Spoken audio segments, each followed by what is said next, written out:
do we have 3 volunteers to kind of model more facility? And what we'll do here is what is a typical exercise. You kind of have the sheet. You can do this exercise again if you want, or you can kind of do it in your class. The full exercise takes about 50 minutes or so. But you take one of these, you can use other issues, but you do 3 approaches, and we do 10 minutes on, so 10 minutes of facilitation, and then 8 minutes of debrief. So we do this with a new, this is, I figured out the last couple of years, one of the reasons why my program worked so well. 15 new students and at least 15 returning students. So I just did, after the first 2 weeks of class, we have an all-day workshop. So we have a 9 to 5 workshop that we did last Saturday, right? And so the new students will learn from training, but all the experienced students come back, right? So I do what I just did, talk about facilitator responsibilities, basic moves, and then we do this exercise. But this exercise, we have 3 new students in each, so 1 for each approach, and then typically at least 1 or 2, sometimes 3 experienced students. So it's a small group. So they do the 10 minutes facilitation, and then they do 8 minutes of debrief. Like, okay, what questions did you ask, and how did that work, and that kind of. But what that also does, and I didn't realize that until a few years ago, that I'm putting the senior associates, the second semester students, in the place that they're the experts, right? As I'm walking around hearing, they're repeating what I said in training and that kind of stuff, right? But then I think they take so much ownership of the program because of that, that I'm putting my trust in them, of them training these new students, right? And you see the pride in it. So that this model of having this 2-semester, I don't know if you're able to do the 2-semester thing or not, but the fact that I rely on my experienced students to train the new students, I think really builds up kind of pride in the work and the senior associates, right? In a way that really kind of self-perpetuates itself, right? As we go. So, do I have 3 volunteers? Let me couch it this way to make it a little bit easier. We need you as a facilitator to make lots of mistakes, because mistakes is what really we learn from, right? So if you're worried about making a mistake, that's exactly what I need, right? Because I can tell students, no, don't play the expert role, but it's a lot easier to bring that lesson down when someone plays the expert role, and then we can kind of explain how that didn't work so well. Right? So don't be worried about doing badly, because we need you to do badly so we can all learn from it. Does that work? No? Well, you convinced me to that. All right. We got 2, right? So 1 more. None of the Americans are going for it. You're too engaged in the topic, is that what it is? I'm not even engaged in the topic because I don't think that any of we shouldn't have. So you want to be a participant, huh? No, I'll facilitate if you want me to. I kind of am already kind of trained, so I feel like it's maybe not the best for me to do it. Right. Well, no, but modeling good facilitation is always good. Okay. It'll be interesting as you're training more on conflict resolution. Yeah, I'm more trained in like mediation. Yeah, so it'll be interesting to see the difference. Yeah. Okay, y'all have a preference in terms of the approach. So the first approach, so let me set up the topic, right? So at least in the United States, this is probably generally international issue as well, right? But with obesity rates, if you look at kind of the last 30 years, increase in obesity rates. I know in Colorado, we're actually in really good shape in Colorado, literally and figuratively. And I think we're number 1 in terms of fitness, but even Colorado, the obesity rates compared to 30 years ago have skyrocketed, right? So generally it's kind of seen by a lot of people as an epidemic, like things have to change in a way. There's lots of information in terms of the impact on society, in terms of kind of public health costs and those type of things. And if you're obese as a child, you tend to be obese as an adult and all those type of things. So generally we kind of start, I think, from this common ground, like, okay, something's got to change, right? We can't kind of stay like this, right? So then this is the 3 approaches. I'd like to do these kind of approaches in some ways where each approach focuses on a specific stakeholder, right? That they should really take a lot more responsibility for this, right? This in particular kind of reinforces the notion I talked about earlier that it's not about talking through and then picking one approach. We're not assuming only one of these entities. Now, clearly, all 3 have some responsibility here, right? But it structures the conversation. What happens when we really focus in on what is the role of schools here? What is the role of government, right? And spend some dedicated time to think about that, right?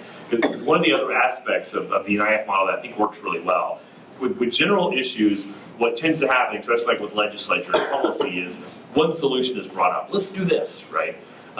But if it's a wicked problem, that solution is going to have flaws, right?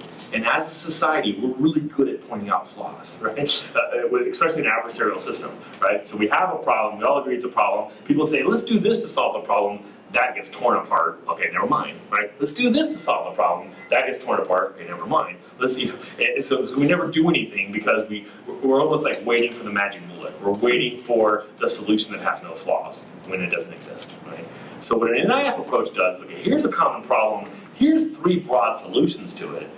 Again, each one has flaws, right? But there's also that notion that since we're looking at 3, and hopefully those 3 kind of cover a lot of the ground, right? Doesn't leave a huge kind of potential solution out, that we recognize by the end of it, well, you know what? None of them are great, but we got to do something, right? So that it's able to kind of get past that hump of waiting for the magic bullet in a sense. Does that make sense? So that's why this conversation, we're not making the argument that really only one of these entities should do, but let's spend some time talking through what happens if we really focus in on one of those entities, right? So if we're doing this for real, so we'd set up the problem, kind of establish. We don't have a video for this one or anything like that. Establish, how do these key terms, and then we're gonna spend, about 10 minutes on each approach, facilitating, which is not long enough to really have a full conversation with it, but we're just getting practice facilitating. And then we'll spend some time kind of debriefing, talking about specific interventions, and I'll be trying to take some notes as we do that. So do we want to do approach 1, approach 2, approach 3? Is that right? Or does someone have an approach that they'd like to do? So what we would do, and I know you just got this, right? We have, actually, here we go. We have our source code. Oh, yeah. I guess I'll need one. And I don't know if you want to just do it from there. If you want No, I think yeah, why don't you go? it would be really cool to have the eye contact. Yeah. Some facilitators prefer to stand. There is advantages and disadvantages. So if one of you want to stand, you're welcome to. When you're standing, you have a little bit more control. Some of these examples of conversation, it's like, okay, we're coming up with tensions, but we're not figuring out what to do with them, right? That's because, we're not doing the back end of it, right?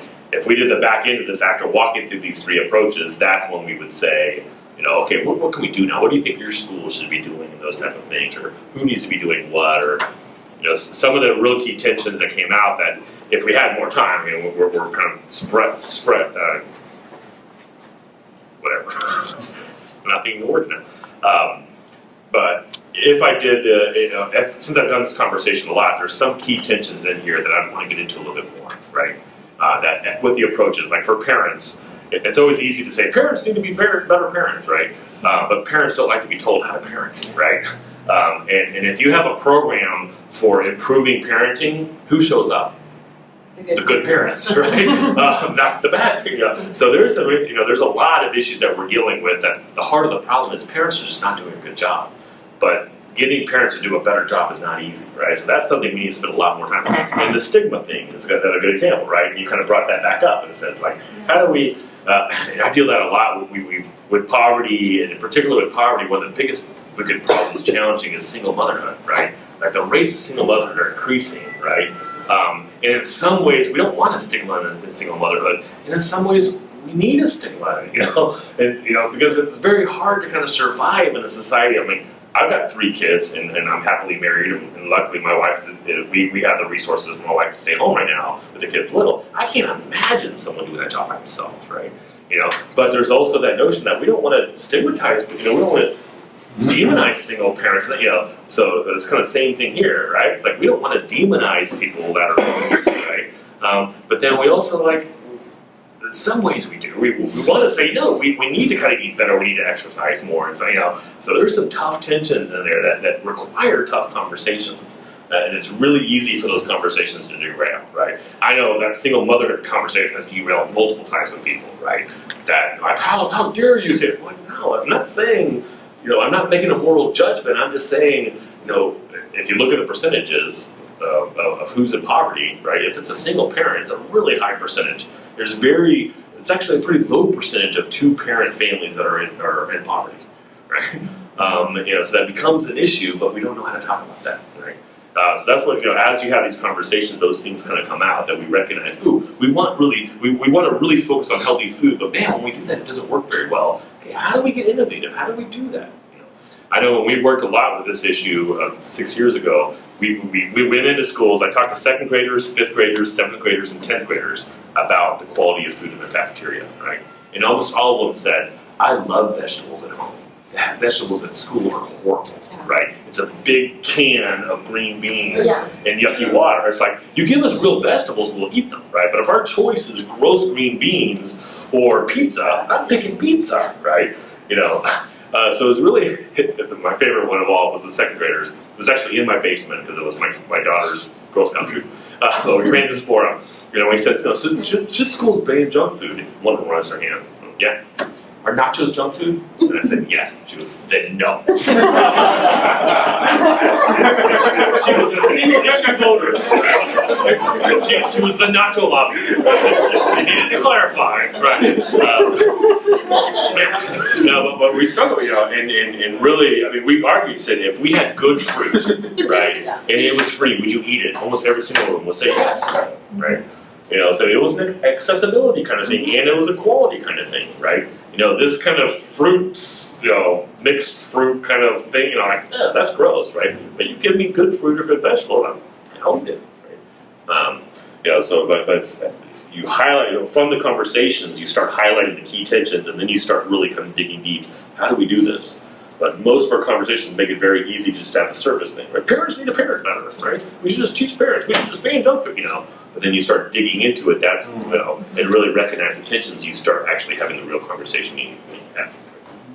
That, third approach. Sure. Let's do this. Government.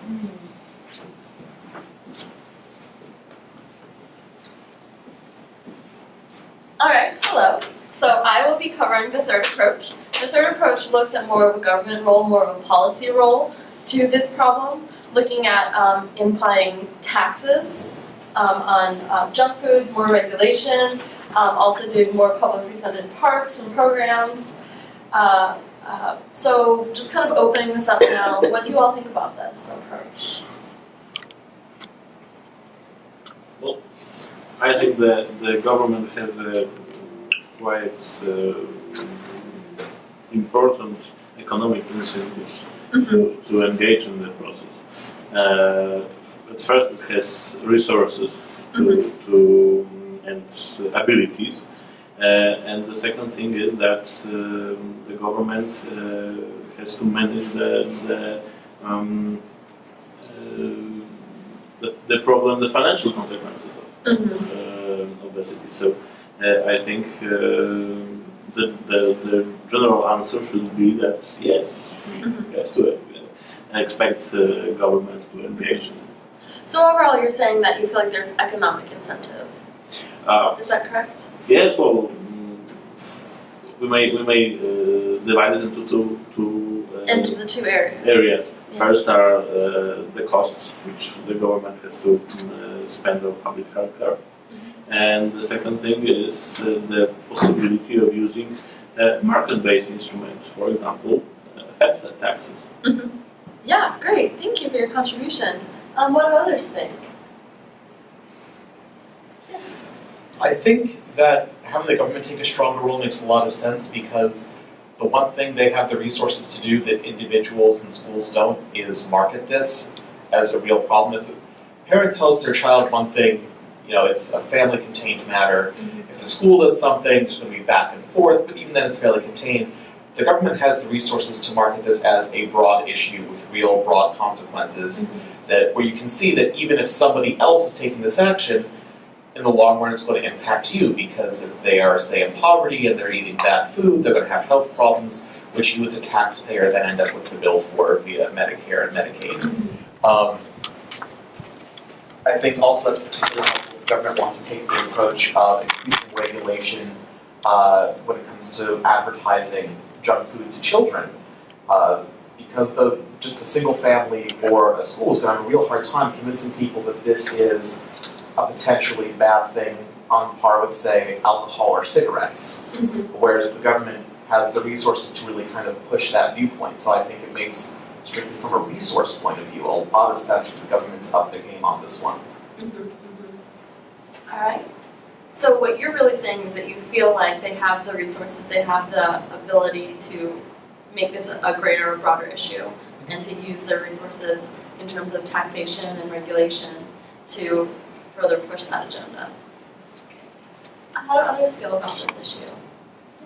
I agree, but I'm just curious, which government? I mean, the federal government or the state government? Right? That's an important question. It just varies so much from state to state. Yeah. I mean, I'm thinking of Herman Park, and I don't know how many people know that Herman Park is actually not a state-funded park, right? Interesting. It's a private park that is open to the public, but it's private. So, or that, the other big park that I used to live at was donated by this really wealthy lady to the state. You raise a really great point. Also, in terms of regulation, so you can have federal regulation, state regulation, city regulation, like the ban of large sodas in New York City, right? Which went over really well. Yeah, exactly. So things like that. So I think Raquel brings up a really good point. So what do you all think about that? Where do we draw this line of regulation, or is it gray? Well, I think we should use the subsidiarity principle in this. Yes. So what the I'm not used to federal state, but those things which should be solved better at federal level should be solved. So I think the taxes can be such an issue. Whereas I think the management of landscape and parks and so on, I cannot imagine that the federal government will deal with this problem. So you're thinking more federal taxation regulation, and then more localized funding for things such as parks and Yeah, I think municipalities. for each level, each type of government is it. So one has to choose. Yeah. Mindy, did I see? No. No, I didn't hear something. Oh, okay. I was just thinking how great it would be if we could tax junk food. Then I was wondering, I was thinking about the McDonald's lobby, like how hard that would be against lobbyists. Well, I mean, we tax alcohol, we tax tobacco. In Colorado, we tax marijuana. So these sin taxes, right? And the idea of the sin tax is it's a win-win, right? Either they use less of the product because it's too expensive, but if they use the product, then we get additional taxes to do good things, right? So the idea of taxing junk food to subsidize healthy food, right? So the salad in McDonald's is as cheap as a double cheeseburger. The problem is, for me, I know my parents own a daycare center in Houston as I grew up in a pretty low-income part of town, so they had a lot of government programs, and every year she would go to a training about what kind of food they had to give to the kids, and she said every year the training changed, right? So she'd come home, it's like, oh, milk's bad now, can't have milk, next year, oh, no, milk's good, so that line of what's junk food and what's not junk food. Well, there's food lobbyists. When it's a political issue, right, so to what degree, what do you say is junk food that gets taxed? To what degree do they add vitamin C to a potato chip, so now they say it's healthy, So I think the implementation of that's going to be a little bit more difficult than, tax junk food and,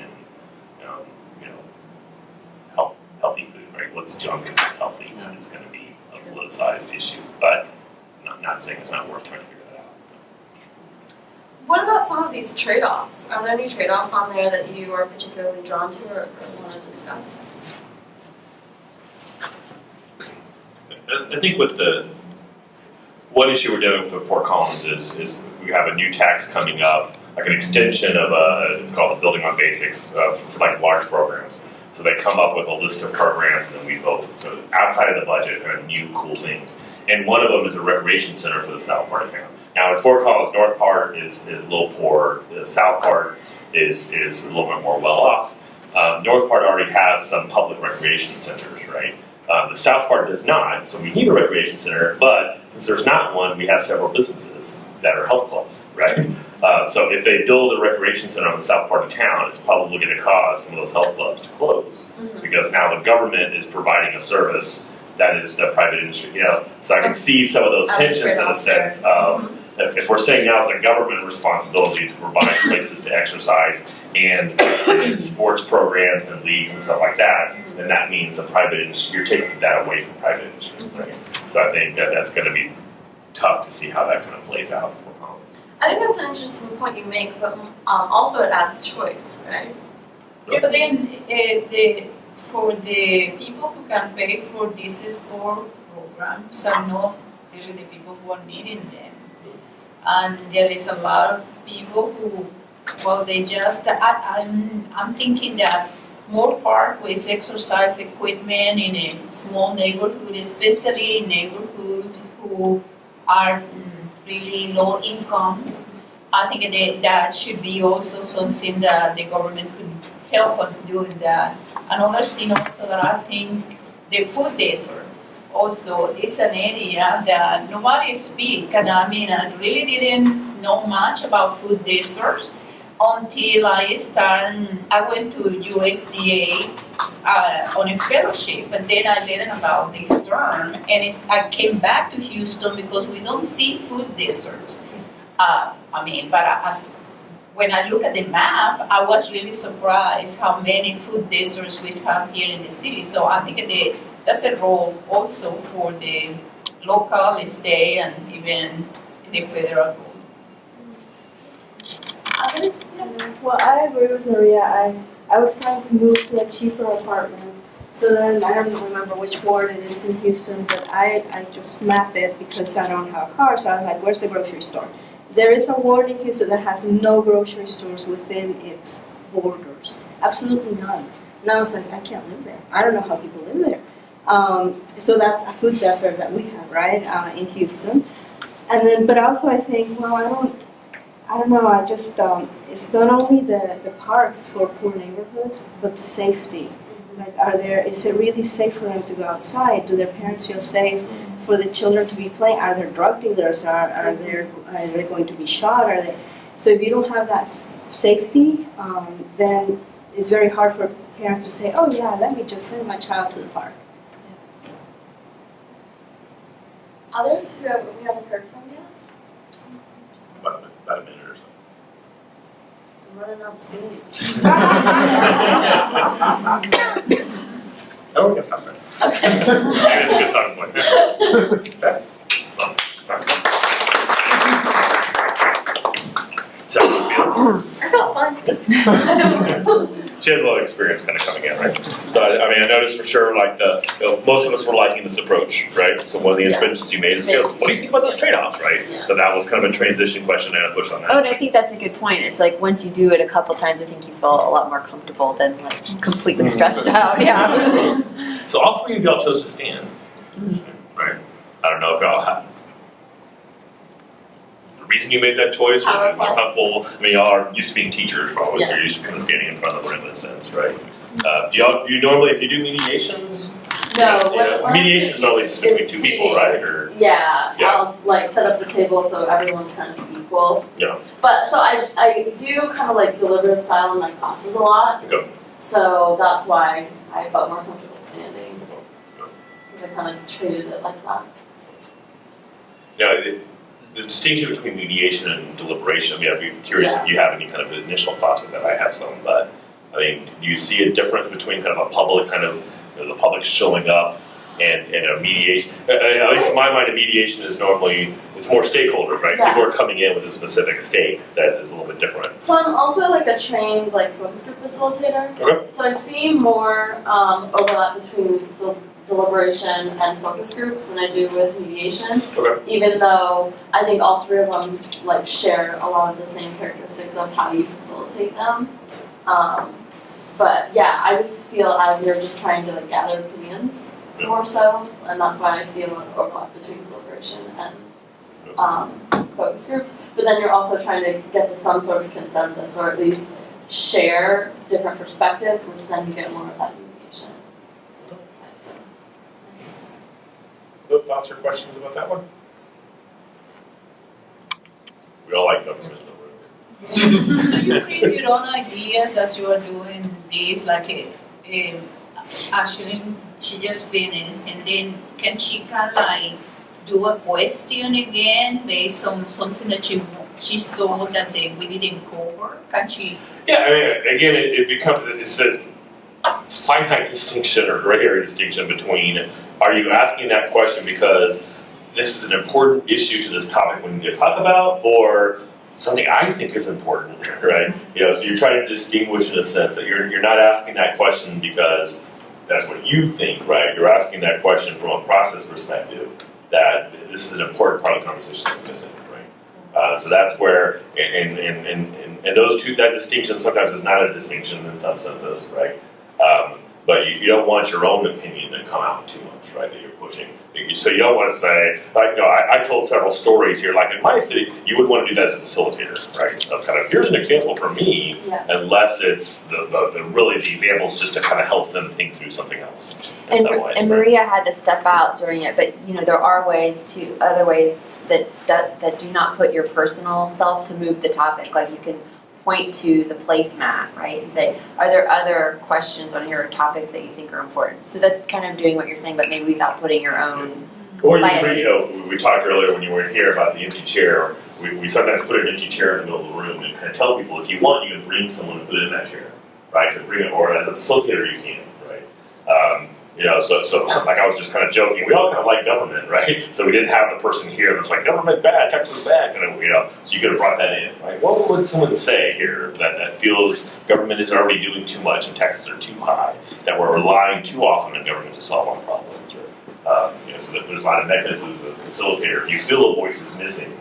you don't want to fill that voice with your voice, or that void with your voice. But there's ways you could do to kind of open the conversation up so that gets filled in some ways.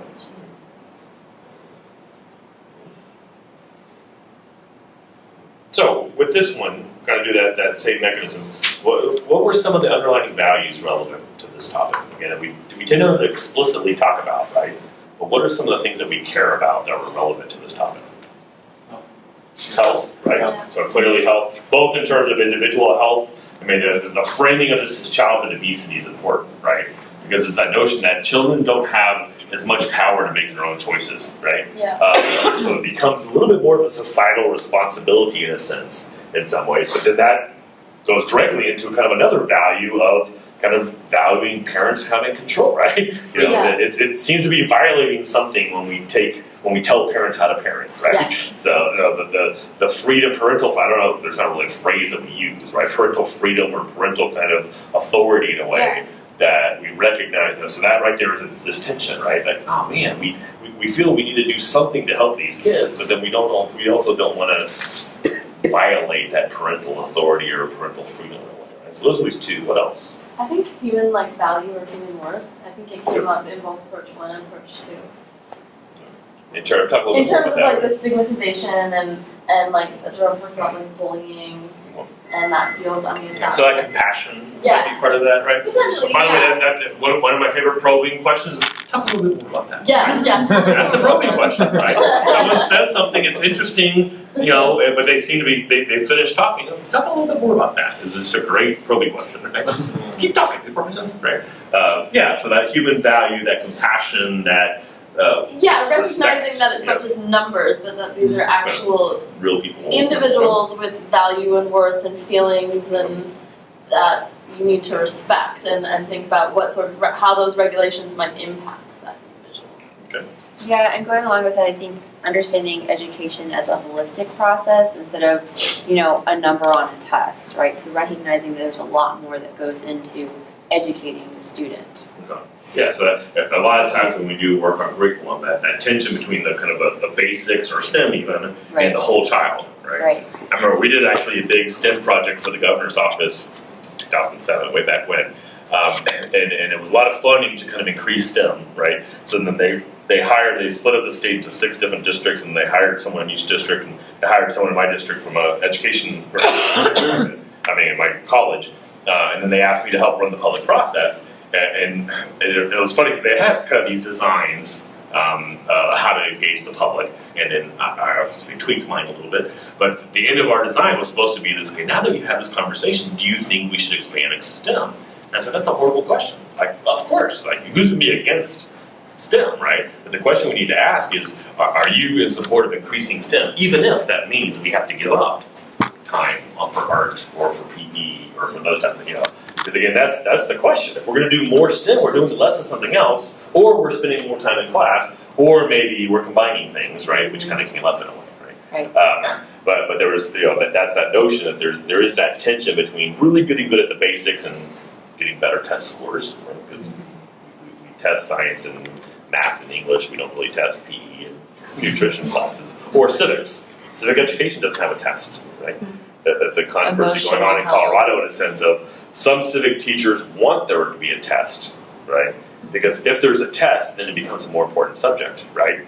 But then if there's a test, then they have to teach, then there's a specific, so you lose innovation and flexibility. Specific, Right, like a standardized test for civic education or for government, right? There's not one right now in Colorado. There might be in Texas, right? But there's interesting tensions in a way of, because if we have a test, then we have to measure it, right? And some things like, well, I don't know how to measure this, right? But there does seem to be a bias in K-12 now that if you measure it, it's more important. Right. So you don't have a test in social studies? Not really. Not Colorado. It's not that, we have English, we have math, and we have science starts a little bit later. They're still But teaching there's the subject, but Yeah. it's not being There's just having not standardized testing, right? Yeah. So then there's this controversy because some teachers want the standardized testing because if there's Because standardized it's more testing, more important. resources come with that. But then other ones saying, no, once we have standardized testing, then all of a sudden, everything. Yeah. well, this is the other tension to think about. We'll get into this with Clarity Management more tomorrow, right? Testing means standardization, right? Which means consistency, which means everyone's doing the same thing. There's good stuff about that, right? But on the flip side of that is there's less innovation. There's less Right. flexibility, right? So in some ways, if every teacher is teaching it the same way across the state, right? There's some good things about that, right? Sure. That means if you transition, you transfer from one school to another, well, you're kind of on the same thing. You've got the same textbook, and then then that also means that individual teachers, most teachers go into teaching not because they want to control the classroom, right? You want to have control over your syllabus. You want to be able to have some flexibility, right? So that consistency versus flexibility is a huge tension we deal with in K-12, right? That is often not discussed well, right? Because some people just see the advantages of consistency and the advantages of flexibility and don't see the drawbacks of each. Right? So that's something that we really push with our work with schools is to help them really think about that in a sense. Other values in here, so we have like health, we have kind of a humanity and compassion, we have kind of education as holistic, right? Then we have the flip side, which is education is rigor, or education focused on the basics, that you'll get, we didn't get much of that here, I kind of mentioned it briefly, but a lot of people saying, hey, we're falling behind the world in science. Approach one from today, right, would go against spending time on nutrition, right? No, we need to spend time on math and science, and we need to kind of catch up to the world of math. We need to improve our test scores, and if they're outside running around, they're not doing it right now. Part of your response, which again is a good example of, no, that's a false tension, we need to transcend it, because by running around, their minds are sharper, and they're able to do better in class, right? They can count their jumping jacks. Yeah, so that's Aristotle, right? That it's got to be both, right? No, we can't just kind of do hard subjects all day long, and they need to kind of have the education, the exercise. That's a good example of identifying attention, but then also kind of rejecting that tension and saying, well, actually, they work together in some ways. I think also the cost to the taxpayers is also an important thing Yep. here. Yep. Because, well, we are paying already enough taxes in this country, so. Yeah, it's very easy to come up with government programs, right? Yeah. But the recognition that, okay, if we're going to spend money on building public parks and those type of things, then we're either increasing taxes or we're doing less of something, right? How often do you have So that's the people tension. who are willing to increase taxes almost on anything? Right. I never do. Yeah. Equality is probably one of the equality and justice, right? The part of it came up, especially the approach one, right? That we want people to make better decisions, but it's a lot easier to make better decisions when you have money, right? It's pretty easy for me to feed my kids well because we have the resources for my wife to be home all day, right? So she can spend the time to kind of go shopping and make things, right? But if we're both working, or if there's only one single parent, going to McDonald's and getting the dollar menu would probably be something we do a lot more often in a sense, right? So there's equity kind of justice issues kind of involved in this on how we're doing. Just the money and the time that good food takes in some ways, right? So again, that's that same, with this issue, we come up with all a list of things that we care about, and then we start recognizing that there's some tensions between it. If we focus on this, then we're giving up on this, right? Or we're pushing back on that. So then we try to arrange the conversation, so that's what the conversation is how do we take on these tensions? And how do we transcend them, or how do we kind of make the tough choice between them, or those type of things. got 4. We got a little bit more time here. You know, I imagine we don't have to go all the way to exactly 4:30. No, we don't have to. We don't have to. You know, tomorrow we have some choices tomorrow, right? And the main choice, and I'll kind of set something up in the morning to kind of get it. But if I get a sense of it now, it'll help me. I can prepare some additional material tonight to have ready for you. So I was going to spend some more time on the morning going back to the cycle of deliberation, right? That was the deliberative issue analysis on the top, the convening, the facilitating, and the reporting, and then the loop, right? We focused this afternoon on the facilitating. How do you actually kind of run these events, right? I don't know between the other ones if there's a particular interest. You know, we could talk about, you know, I have a couple pages that I gave you in my workbook about a diverse audience and things like that. That's more for community work. It seems like most of the people here are more about classroom work, right? So I think I'll focus more on that. So a couple different activities. One thing we can talk about, I'm assuming we will, because it's a good classroom thing, of how to actually develop these frameworks, right? Issue framing process. I don't have enough for everybody.